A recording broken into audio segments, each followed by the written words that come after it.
Hey, how's everybody doing out there? Happy Monday, Bank Holiday Monday. It's me, Ollie, aka TNSAttitude, and I'm back here on YouTube.com. I'm outside. The weather is absolutely fantastic today, so I thought, you know what the hell, let's make a video. But the right setting for it. The weather, I can't complain. But today I want to talk about AEW's Double or Nothing from this past Saturday at Daly's Place in Jacksonville, Florida. Now, of course, as we all know, this event was originally, before the pandemic, scheduled to take place at the MGM in Las Vegas. Of course, with all of these handcuffs that are now around any live sports, any live events, they had to go with the next available option, which was, of course, Florida, where, you know, wrestling has now become a key working thing. So, you know, it's one of them where they can do what they can do in Florida.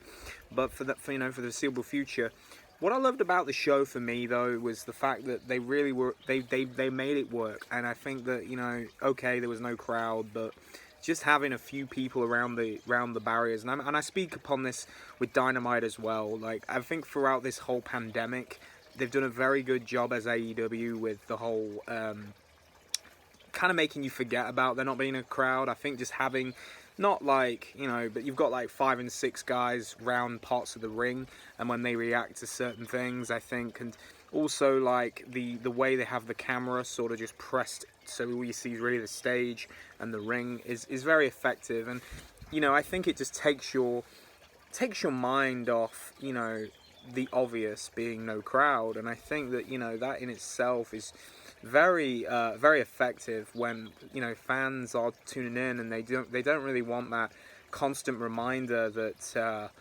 you know, this is happening because of the current pandemic of the coronavirus. So, you know, it's definitely a good thing that they're doing right now. But anyway, going a little bit too there. But in terms of the show, okay, so we started the show. We had a really amazing video package to start off with, which of course really did pay tribute to all the amazing men and women that are fighting this horrible war with this evil virus. And you know, they really did do like, you know, a nice tribute to get the show started. Of course, we also got a really good tribute, well, an amazing tribute for the hero that is, of course, Shad Gaspard, the former Crime Time tag team champion. Lost his life last week from going out swimming with his son, and the current dragged him in, and he got the guards to save his son first, which I thought was heroic and just incredible. But yeah, they did a tribute for him, and then the show would go on as well. With the show started off. We had the casino ladder match, of course. Now, you know what? This match going in was going to be 9 guys. 8 had been announced. There was a 9th wrestler who was a mystery partner, a mystery guy. We didn't know who he was. There was a lot of rumors that some people thought Drew Gulak was going to be going into this, since he doesn't have a contract right now and he can technically turn up where he wants. But in the end, it would end up being Brian Cage. Now, Brian Cage, of course, a former Impact Wrestling World Champion, showed up at AEW's Double or Nothing with Taz as his, what appears to be, manager. You know, Brian Cage is a great talent. You know, back in the day, I did an interview with Brian Cage for the Gorilla Report. He's a phenomenal guy. I have nothing but good things to say about this guy. I think he's absolutely fantastic. I think he will do amazing things for AEW. I really feel that he's got a good look. He's very good in the ring, very fast, can do a lot of good moves, very unique for what this guy's size and height is. This guy can really do some good stuff. And I think that, you know, with this match, and of course he would end up winning and getting the casino chip down.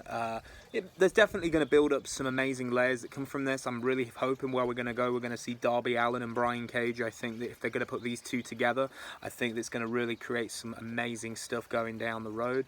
Orange Cassidy as well was absolutely hilarious through this match. I loved how he just played the whole, like, not really knowing what the hell the match was all about. So chilled, just so cool. I love Orange Cassidy. I find him, you know, when I first saw him, I wasn't really into him like everybody was, but I think the last few months I've really started to become a fan of Orange Cassidy. I think he's got a lot of momentum, and he's very comedic. He's a very funny guy. And you know, I just think he's great for the product. Of course, we also would then have Penelope Ford, who would be replacing Britt Baker, who is currently now out of action due to an injury from the previous episode of Dynamite, and she would take on Chris Statlander. Now, of course, this match was a little bit throwaway for me. You know, this wasn't the original match we were supposed to get, of course, due to the injuries suffered by poor Britt Baker. It was what it was. It was, I don't really think there was anything else these two could have really done with this match. There wasn't really enough story to put this on together, but I guess, you know what, they just did what they did with it. Then we would also have MJF versus Jungle Boy, and I really enjoyed this. I love MJF. The guy is such a natural heel. Excellent guy. I think he really is going to be one of those guys that we look back at in a few more years for AEW and we go, you know what, he is their homegrown guy, and you know what, he's one that I think a lot of people will say the same, and Jungle Boy's the same. I think that Jack Perry, you know, he's another guy that I think will have an amazing fandom, and what these two did was really good. They put on a good match, a good wrestling classic, and I think that overall it just really showcased two organic AEW originals that just went at it and just put on a really great match. So you know what, I enjoyed this one. Of course, we will also have the Hikaru Shida Nyla Rose match. Excuse me if I'm not going these in the order, but just going down the matches. We got Hikaru Shida and Nyla Rose, no DQ. This as well, you know what, it's a sad thing. Nyla Rose gets a lot of heat online.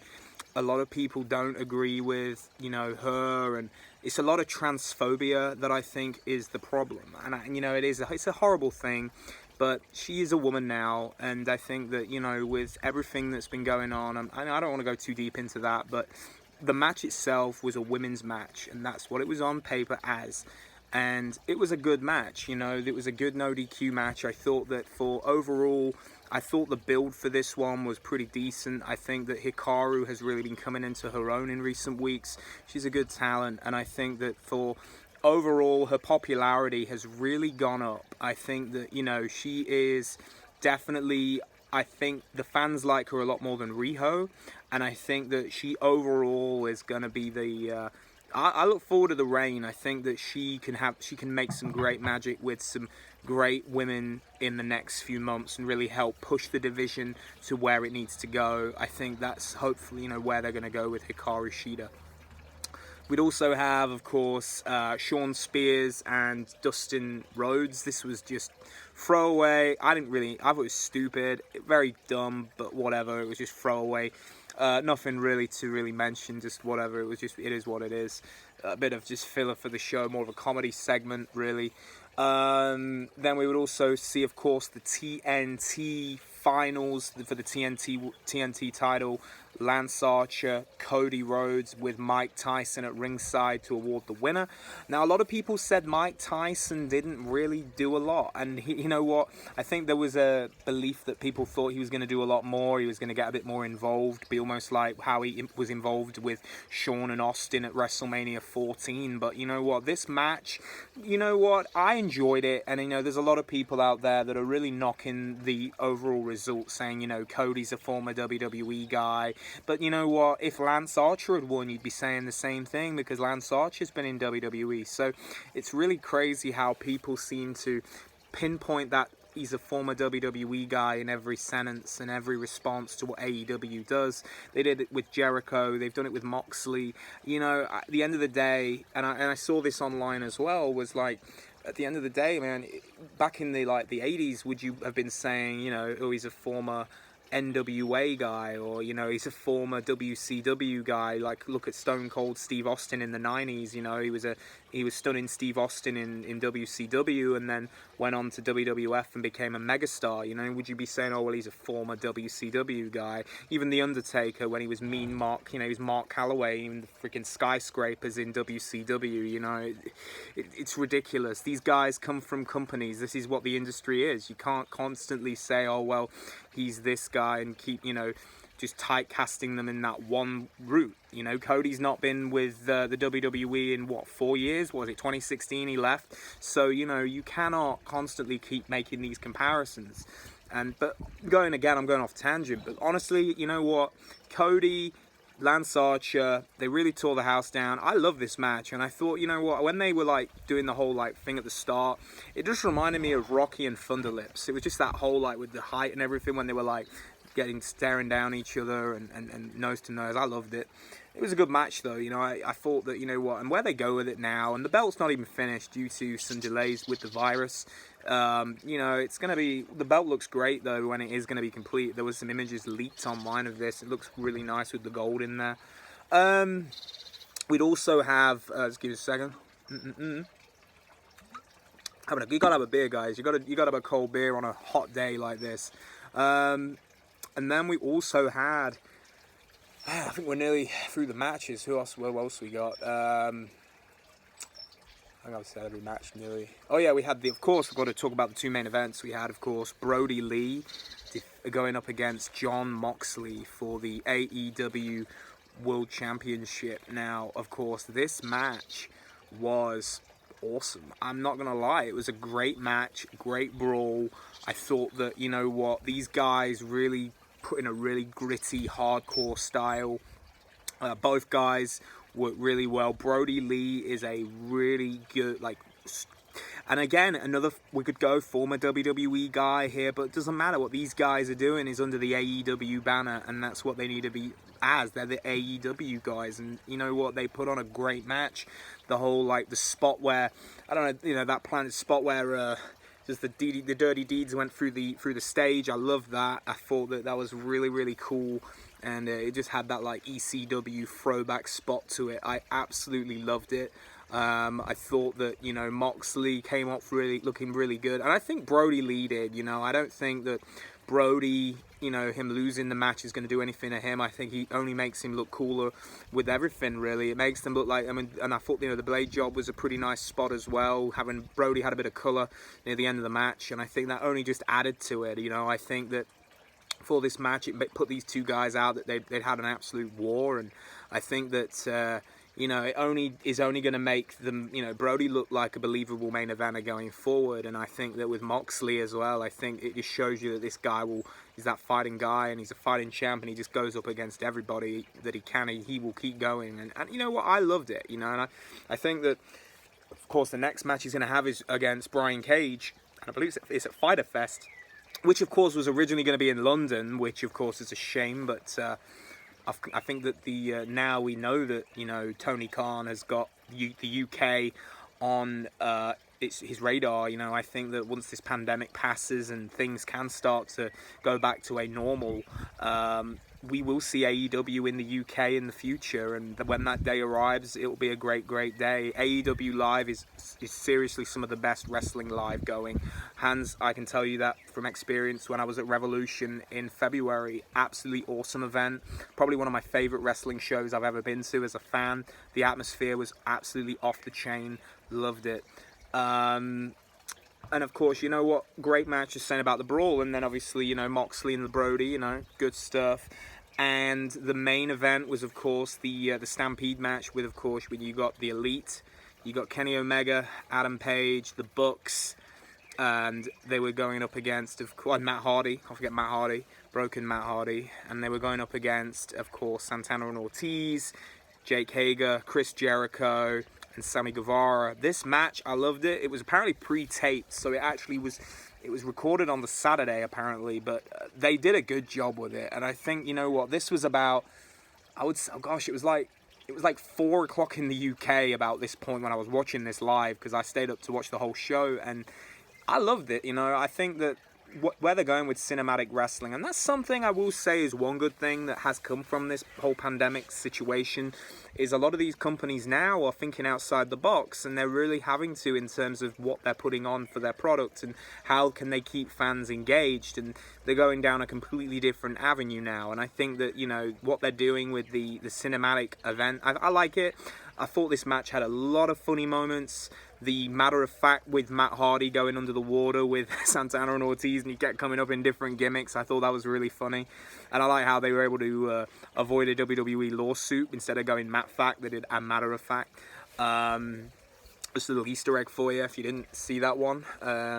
But also, of course, we had Jericho doing the thing where he wanted a replay off Aubrey Edwards, and that was cool.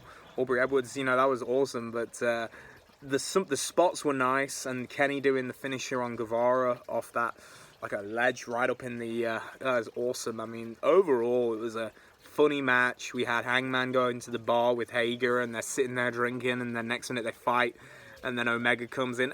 Seriously, man, the match, it was a good match. Had a lot of fun moments, and I think a real highlight, you know, I think something that we'll look back at it in years go by, and when we look back at AEW in the history books, you know, I think this moment will really stick out as one of those where they utilize their resources as effectively and efficiently as they could. And I think that you know, it will definitely stand out and definitely be there in, you know, 10, 15 years later. You know, we'll see this moment and go, yep, that was when they were just on fire. And the same goes for WWE. Don't let me say I'm not going to say that, but I mean, with the Boneyard match in WWE, the Money in the Bank, the Firefly Funhouse thing that Bray and Cena did, you know, all these like different out of the box things. It's definitely took these wrestling companies out of their comfort zone and made them come up with some really original content, and I think that is definitely cool for them, because, you know, original content is what products need. It's something different, it's fresh, and you know, it's a good image for what these companies are doing. But overall, I really enjoyed Double or Nothing. I think that the show itself, under the circumstances, was a good show. I supported it. I watched it on Fight TV. You know, it was 20 pounds, 20 quid to my, that's what we say, quid, to my American subscribers. It was a fun show, you know. I enjoyed it a lot, and I think that anything like this is great during this time. You know, there's a lot of uncertainty out there in these unprecedented times, and I think that it really did help just a good 3.5, 4 hour night of entertainment. I thought it was great.